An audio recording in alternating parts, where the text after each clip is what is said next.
ছেলেটি রাস্তা দিয়ে কান্না করতে করতে হাঁটতেছিল, আর পিছে থাকা এই বোনটি এবং তার সাথে থাকা ছোট্ট ছেলেটি যুক্তি করে দেখুন গরিব ছেলেটির কাছ থেকে এই মানিব্যাগটা চুরি করে নিল।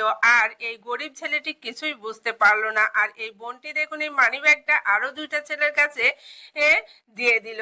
আর দেখুন এরা চারজন এক জায়গায় হলো, এক জায়গায় হয়ে সে মানিব্যাগটার ভিতরে টাকা দিবে। আর কেনই বা টাকা দিবে, পুরো ভিডিওটা দেখলে অবশ্যই বুঝতে পারবেন। দেখুন একে একে করে সবাই কিন্তু টাকা দিচ্ছে যে যার সামর্থ্য অনুযায়ী। আর এই টাকাটা দেওয়ার পর কি কাজে লাগবে পুরো ভিডিওটা দেখতে থাকুন, দেখলে আপনিও অবাক হয়ে যাবেন। এই চারটা ভাই বোন দেখুন মিলে কত বড় একটা কাজ করলো। এই ছোট্ট ছেলেটাও কিন্তু তার পকেট থেকে কিছু টাকা বের করে দিল। আর দেখুন এই বোনটি এবং এই দুই ভাই খুবই খুশি হলো এই ছোট্ট ছেলেটার ব্যবহারে।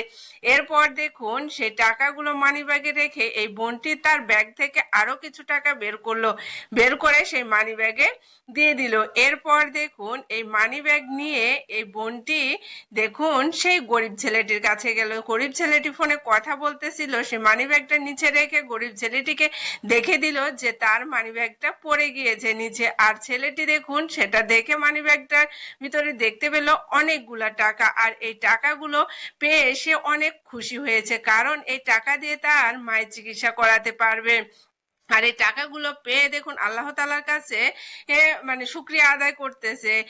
আসলে এই গরিব ছেলেটি মোবাইলে কথা বলতেছিল, তার মা হসপিটালে ভর্তি আছে, তার চিকিৎসার জন্য অনেকগুলো টাকা লাগবে। আর দেখুন পাশে থাকায় এই বোনটি এবং ওই তিন ভাই এই গরিব ছেলেটির কথা শুনেছিল। আর শোনার পরে তারা যুক্তি করে এই গরিব ছেলেটির মানিব্যাগ চুরি করে সেই মানিব্যাগের ভিতরে টাকাই কিন্তু তারা দিয়েছে এবং এই গরিব ভাইটির মায়ের চিকিৎসার ব্যবস্থা করে দিল। দেখুন ওই ভাইরা এবং এই বোনটি যে কাজটি করলো সত্যি মানবতার কাজ করলো। ভিডিওটা ভালো লাগলে অবশ্যই শেয়ার করে দিবেন।